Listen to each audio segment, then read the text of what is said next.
Let's get it. Busy Banks before they're famous. Brooklyn drill rapper Bizzy Banks found the inspiration for his career while growing up with an older brother who used to love to freestyle around their family home. This lit a fire under Bizzy to master his own skills when it came to hip-hop, and by 2019, he had committed to his path by stepping up his consistency and dropping his breakthrough hit, Don't Start. Listen to that ominous tune for even a few moments and you'll quickly come to understand that Banks' music finds comfort in survival and perseverance. Pain and violence have been a way of life for him, and the Brooklyn drill sound is how he chooses to share his stories. But after rising to the top of his industry, Bizzy Banks recently hit a major roadblock and found himself in prison facing some very serious accusations. So how did Bizzy Banks manage to escape his tough and tumble upbringing only to get pulled back down once again? Well, stay tuned to our newest episode of Before They Were Famous to find out.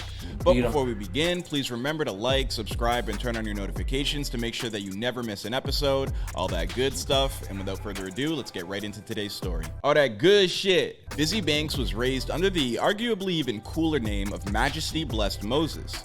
I don't know, maybe that should have been his first rap name. He was born on October 24th, 1998 in Brooklyn, New York. He and his family then moved around a number of Brooklyn and Queens area neighborhoods before finally settling in East New York. Unfortunately, by the time that Majesty hit elementary school, he found his family ripped apart. His Trinidadian father was deported back to his native country, and his older brother was sent to prison. This left Majesty as the de facto man of the house, with two sisters and a mother, a devout Rastafarian who spent most of her time working to make ends meet for her remaining children. I didn't know Trinis were Rastafarians. When I was little, my mom's a vegan. I seen that. So it was like I basically ate whatever she made. So I was like forced to eat this. For the people who probably criticize him, it tastes like chicken. No idea. Now, as you might imagine, growing up in a Rastafarian household, Bro, I haven't watched Before They're Famous in years, bro. Like, I wouldn't even be reacting to this shit if it wasn't like drill shit. I don't know what happened to bro.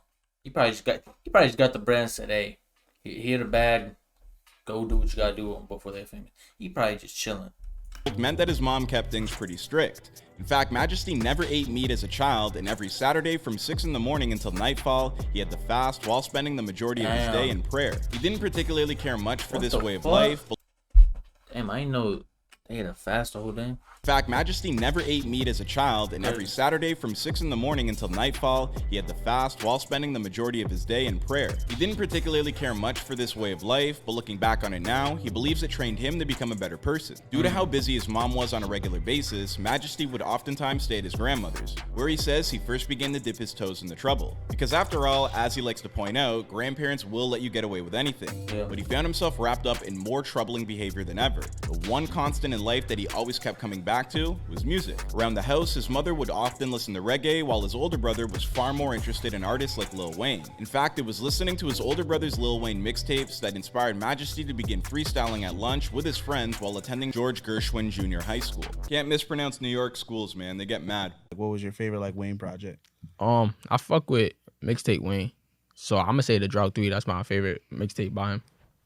The Drought 3. He went crazy. Yeah, he was doing beats like Upgrade You. Get this, the school even had a program encouraging their students to rap, but the only catch was there couldn't be any cursing. So after class, he and his buddies would hit up the nearby park or local McDonald's and battle rap, without the teachers looking over their shoulders. And soon enough, drill music became the soundtrack to their lives, from the dance-infused singles of Bobby Shmurda to the battle rapper approach of Bambino, and onwards to more recent artists like 22G's and Chef G. Majesty and his friends gradually became more and more influenced by this genre that was overtaking their city. But even though he was having fun expressing himself through music, he never really took the idea of becoming a rapper all that seriously.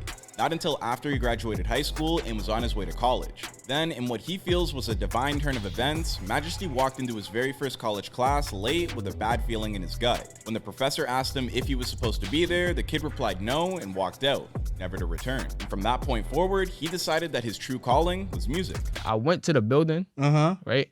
And I was with my son 40, and we late. So I'm looking at the door numbers to see where my class at. So I get to one of the doors, and it was my class, and the teacher looked at me, and the whole class looked at me. He you supposed to be here? So I'm like, nah. I kept walking. See, rappers always lie and say that their teacher told them that they weren't going to be shit. Usually it goes something like this, so I appreciate the honesty. But just as he got serious about his craft, the law got serious about him. In 2019, a short stint in jail forced Majesty to sit on the sidelines as the drill subgenre exploded outside of his cell. Then, after beating the case, he left jail behind and solidified his drill sound with his breakthrough song. To kick off his rap career, Majesty needed a strong moniker. So instead of using his amazing government name, he decided to go with the childhood nickname of Bizzy and combine that with the last name of battle rap legend Lloyd Banks. Battle rap legend Lloyd Banks. You know what? I've done enough videos on Lloyd Banks that no one can say shit about that, but Lloyd Banks is not a battle rapper, bro. Someone tell Sean. Soon afterwards, he'd unleash a series of popular singles like Saucin', Dead Presidents, and his breakthrough track, Don't Start, which would earn him widespread national attention. So we were just listening to whatever music I had, but I ain't had that much music, cause like I just came home or whatever, and I wasn't consistent before I got locked up, so it's like, so we just listening, and we played Don't Start, and they was like, shoot, Don't Start. So even the cameraman listened, he was like, yeah, Don't Start. After racking up millions upon millions of streams on digital platforms and YouTube, Bizzy would be offered a label deal with Atlantic in March of 2020. And from there, he'd go on to produce his debut mixtape, Get Money Take Over Volume 1, which was chock full of songs that showcase Bizzy. Bizzy Jack? I'm pretty sure he's had structure. His unique sense of storytelling, including Top 5, Quarantine Freestyle, and Extra Study. Not looking to take his foot off the gas. That's the best Bizzy, bro. I'm gonna keep saying that, bro. 2020 Bizzy was in his bag, bro. Don't Start made it up to 2019, but that like when he did a little bit after that, what was it, like August 2019? When he came back, bro, he came back swinging from Don't Start Part 2 on to the whole album, bro. Feel undefeated, bro. Bizzy would get right back into the studio and record his follow-up project, Same Energy, which would drop about 8 months later in July of 2021, further cementing him as the singular Brooklyn drill artist to measure everyone else against. Of course, even with that type of success, Bizzy was more than aware of the general consensus that people have towards drill music. As the genre has become more and more prominent in New York City, local authorities have been very open about their belief that it perpetuates violence, and that they've been keeping close tabs on young and up-and-coming rappers like never before. Bizzy discussed this troubling trend with Pitchfork by telling them, "Our music always gets labeled as negativity, but I think the reality is all visible rappers have a target. Sometimes it's from someone you don't even have beef with, and sometimes it's from the police. They're who really worry me, but I try not to bring those thoughts into my atmosphere." Well, try as he might, even Bizzy Banks could not outrun the long arm of the law. After establishing himself in 2019 and then blowing up in 2020, by May of 2021, Bizzy had earned himself enough money to move his family up out of New York and over to a suburb in New Jersey. He made the move because he knew for as long as he continued to live in the Big Apple, he'd always have a target painted on his back one way or another. He explained his reasoning to Pitchfork, telling them that when you're home, you, quote, have to be on your P's and Q's. Always real. Unfortunately, it seems like Bizzy didn't get out quite fast enough. In January of 2022, he was taken into police custody after a SWAT team descended on his Hackensack, New Jersey home. After the raid was complete, police say that they found more than 2 pounds of marijuana, $2,700 in cash, as well as a revolver that was loaded with hollow point bullets. Following those discoveries, Bizzy was booked in a Bergen County jail, where he was hit with multiple charges, including unlawful possession of a weapon, marijuana, and drug paraphernalia, as well as money laundering. How does $2,700 get you money laundering, bro? Police in New York are crazy. In June of 2022, I think that's mostly like when you have a large sum of money, bro, and they don't know where it came from, that's just what they consider it, bro. That's just, I don't know how, bro, but they just like, how'd you get this money? You feel me? You gotta show them the checks or something, bro. Like, it'd be crazy, bro. Like that. Like when I seen like the SWAT raid his house, I'm like, oh shit, like he might be sitting down for a while.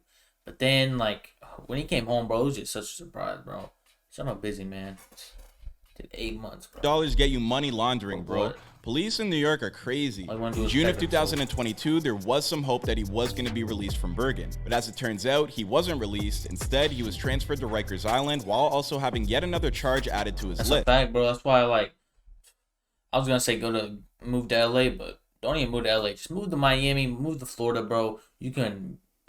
You have the right to bear arms. You can protect yourself. That's why, you feel me, Chef G just wanted to protect himself. Got caught with the gun. Bizzy Banks. He wasn't even like, he just kept it on him just to make sure, you feel me, nothing happened. And it's like, bro, the police raided his house. They picked up the gun. Of course you're going to have a gun. He needs protection. He's a rapper, bro.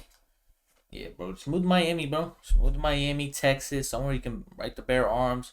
You feel me? Stand your ground. Protection. Protect yourself, bro.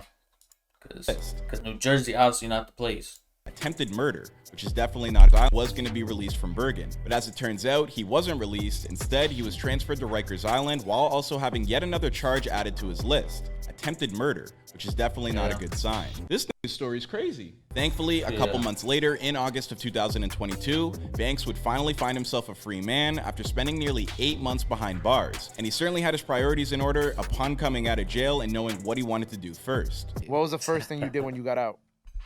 Got some pussy. Yeah, Bizzy. Yeah, Bizzy. That's the shit I like to hear, bro. So will Bizzy Banks ultimately manage to beat these charges like he did his first at 19? Well, just gonna have to wait and see how things shake out. I mean, after all, this is before they were famous. So thank you everybody for watching. Please remember to like, subscribe, and turn on your notifications to make sure that you never miss out on an episode. And if you'd like to check out a few other entries in this series, then search for our recent looks in the Trap Boy Freddy, Sugar Hill Keem, or Sugar Hill D-Dot. My name is Clyde Smith, and I'll see you guys in another video. Clyde. Little room to do that salute though. Free Bizzy. He's already free, but